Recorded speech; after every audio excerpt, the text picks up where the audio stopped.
What's good? Welcome to another episode of Theo's Tailgate, episode 30. It's been a while, but we're back. I just moved, turned this kind of like walk-in closet that I have into a mini studio. It's still a work in progress. As always though, I appreciate anyone tuning in or just supporting in general. Episode 30 is going to feature Oobi Strader, quarterback for Pine Richland High School.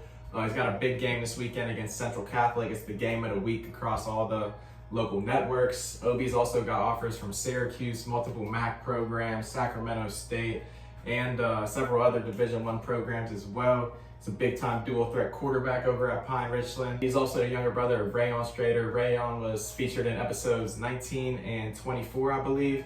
He's also set to make his debut on Friday with Auburn University, his SEC debut against Baylor.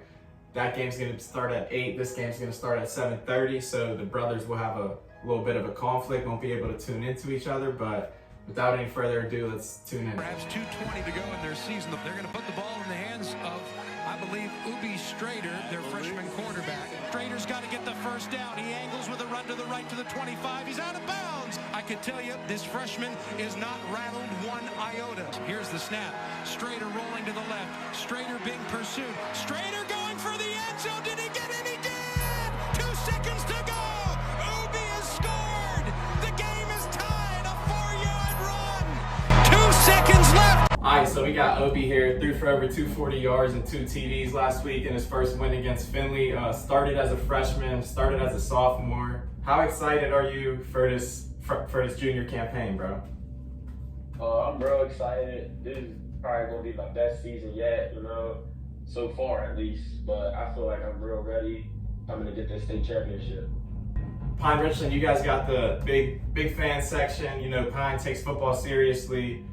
With this week coming up, it's kind of like a rivalry game against Central Catholic. Would you say the vibes are kind of high in the locker room and just at school in general? Oh yeah, vibes are definitely high. There's a lot of tension between like the game, us and them, and there's a lot of build up going into this week. The teachers are excited. Everybody in school is excited. The locker room, everybody getting hyped, getting ready because we know how big of a game it is for our community and for us to win. You guys have a super talented roster. So does Central Catholic. Their offensive line averages like 6'5", 250, something along those lines.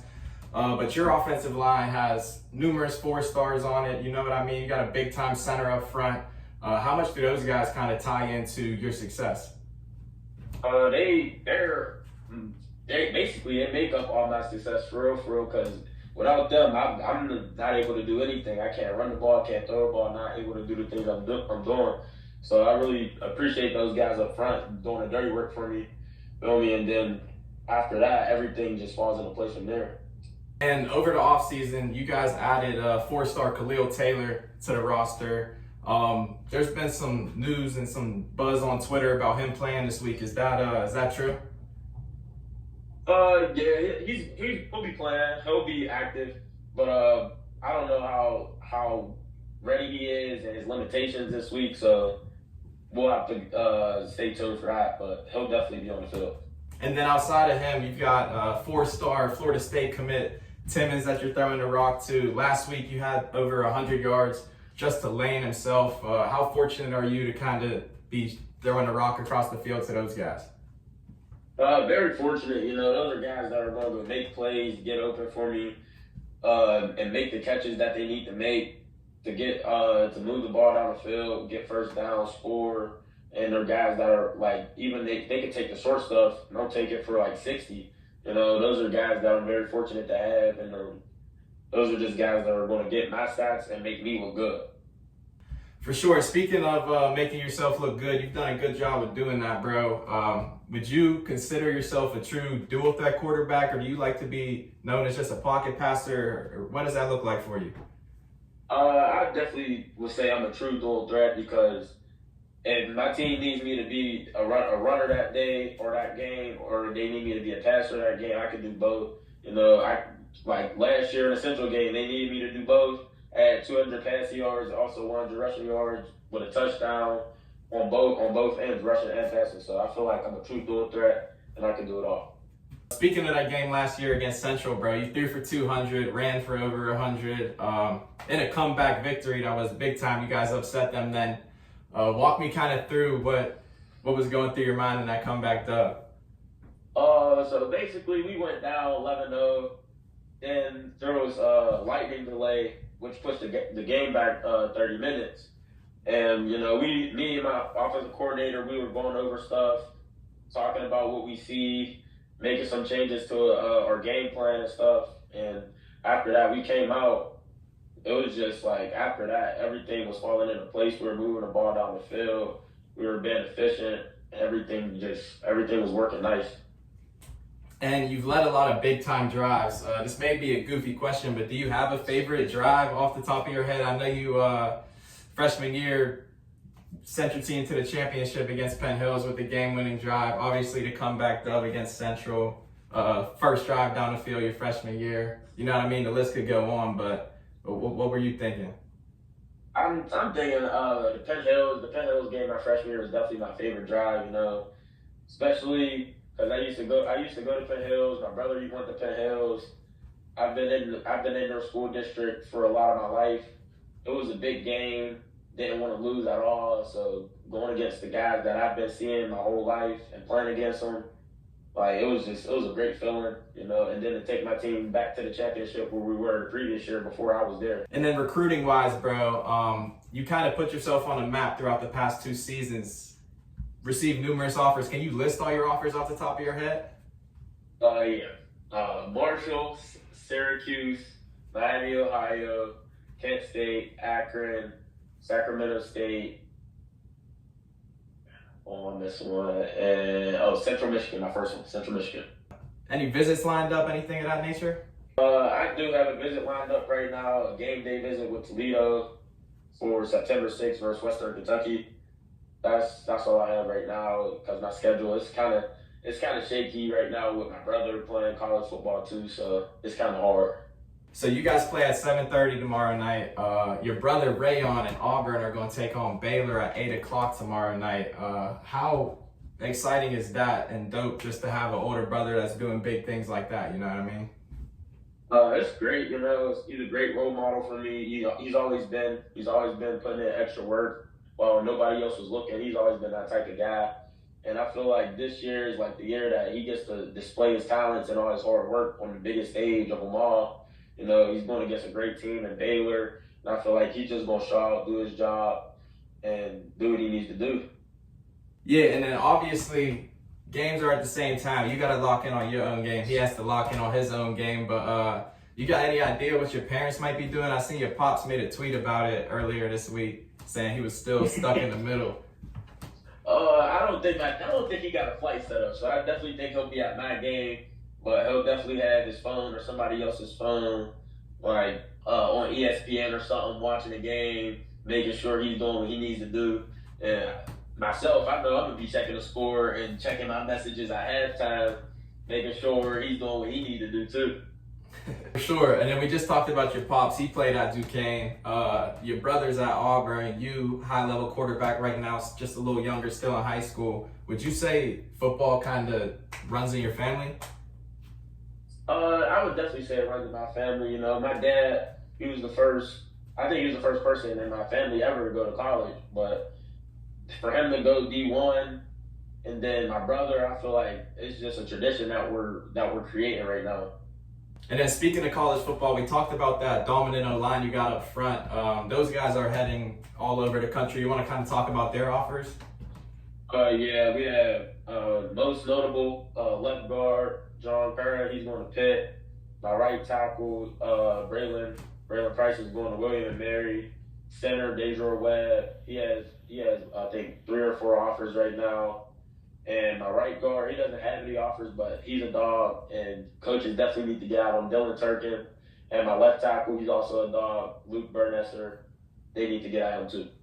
Speaking of guys who kind of need O's, last week threw for over 100 yards just to Lane himself, and he made some crazy catches. He made some crazy catches for you last year too. Is that a guy that you think college coaches are holding back on? Definitely. I think the college coaches are holding back on him right now just because he's a little shorter. But I feel like once they turn on the film, and especially after this week, because I feel like he's going to do big things, and him doing things that he should be doing against a high-level team like Central Catholic, I feel like a lot of coaches are going to start opening their eyes and start getting at him. And then speaking of height, honestly, that might hold you back a little bit recruiting-wise too. Is that something that kind of fires you up and makes you just go even harder? Yeah, that's definitely something that fires me up because, you know, I always hear stuff about me being like being too short for quarterback, you know, things people say I should switch to running back or receiver and stuff like that. It's definitely something that lights a fire under me and gets me fired up. And Pine Richland Stadium, bro, every time I played there, I was fired up. It's nice ass stadium. But do you have a favorite Whitfield stadium maybe outside of your home field?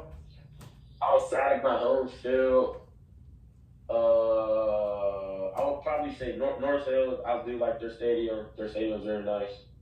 Yeah, North Hills is definitely up there. Have you ever played at CMU before? Nah, I never played there yet, but I did hear that they just got new turf and will be the first ones to play on it. Yeah, they feel is also pretty nice. It's in a city, and speaking of city, you played in the city league growing up for Lincoln. Would you say that kind of helped mold you into the player that you are today? You see a lot of stars around the Whitfield kind of coming up out of city leagues, and not a lot of players from the Whitfield that play in the Whitfield are from city leagues. You know what I mean? I feel like all the city league players that are in the Whitfield kind of stand out in a sense. Would you say so? I would definitely say so because, you know, a lot of like the major players, the D1 guys that are coming from the Whitfield right now play in the city league. There's not a lot of guys that play in their community and like in their high school district, but I definitely feel like the city league has some of the best talent in the Whitfield in general. All right, so talk a little bit about your high school career. Freshman year, game-winning drive, beat Penn Hills, went to the Whitfield Championship, lost to Peters. Last year, led your team all the way to the Whitfield Championship, but you were able to come out with a dub. How kind of was that getting your get back last year? It definitely was a great feeling, you know, because my freshman year, we came in, we felt like we were the better team that year, but, you know, I ended up getting hurt that game before halftime, so I didn't get to finish that game. And coming into the next season, I knew like that was going to be the team for me to beat once we got to that stage, because they were a good team coming into that week. You know, we had a great game plan for them. Getting that get back and getting that ring, it was a sweet feeling. And then now that you got your feet wet, week one's over, you got the first dub under your belt. How was this summer kind of for you? I saw you play 7-on-7. You know, I'm sure you had some memorable moments, Shador, the Cam Newton. But how was it this summer? And who were some of those guys that you were throwing a rock to? This summer and off season, it was great. You know, 7-on-7 with 4-1-2 elite and going to OT7 with 2-10s. It was a great experience. You know, overall 4-1-2. I feel like we were the best team in the country, and I feel like we deserved that number one spot on Power ranking. And the guys that I was throwing to, Scoop Smith, Maceo Watkins, who I'll see him tomorrow, Jay Timmons, Khalil Taylor, Drew Pope, Malik McLeod. I'm trying to think. I feel like I'm missing somebody. I don't know. I think that's all I got right now off the top of my head. Yeah, there's probably too many to name, but you did lead a game-winning drive to take down Cam Newton's team, if I'm not mistaken. You want to kind of walk us through that? Yeah, so it was kind of like a back-and-forth game, you know. It was a semifinal game. They got the ball first because they were the higher seed. They scored, then we scored. We got a stop, and then that's when we scored again. Then they scored. Then it was like the time was clocking down. You know, we're about to be in overtime. So then once overtime hits, they go down, score. We go down and score. Then our defense gets a stop, and then we draw up a play for Scoot to get the ball on the 2-point, and he caught the ball. He scored. You know, it was a great feeling. The whole sideline, it felt like we had the whole city behind us. You know, and I feel like we had a lot of support on the sideline coming from our younger guys and our other team. Speaking of having the whole city behind you, all you guys kind of play at different schools. How's it like during the season, seeing all those guys get offers and whatnot? Are you guys still supporting each other, or is it just like you just come together for 7-on-7 and that's it? Nah, it's definitely a tight bond that we got. It's a family thing, you know. We all stay in the group chat. Coach Dell, Coach Will, they always hit us up, tell us congratulations on like all of the players' commitments and all that. There are always at our events and stuff, you know. When Scoop Smith had his youth camp, all the 412 players popped out for him, you know, came down there and supported him. And I just feel like it's a great family bond and something that will never go away. When game days come around, bro, are there some extra things that you kind of do to make sure you got your body and mind kind of ready and right? Yeah, I would say I do like a little routine for my upper body, you know, get my shoulder loose, resistance band, and just overall event, staying hydrated, stretching and all that, staying mobile for Friday. That's about it. That's all I do for real. And then when you got the AirPods in, the headphones in, whatever it is, what you got going in there? I always gotta listen to Young Boy. You know, I feel like he's the greatest rapper of all time. You know, especially in the new generation. But yeah, that's probably what I'm listening to if you see me with the AirPods in. Gunner or Thug? Gunner. Can you cook? I can cook breakfast food. I can't cook dinner. Takes too long. Got a favorite food spot up out there in Pine Richland? Favorite food spot in Pine Richland? Let me think. My favorite one, Tequila Jalisco. They got great tacos, Mexican spot up the street from me. Say less, bro. Late night sheets run. What you grabbing? I'm grabbing mozzarella sticks, jalapeno poppers, and mac and cheese bites with a pretzel in Arizona. Yeah, bro. I fuck with the mozzarella sticks heavy, but what you bringing to the tailgate?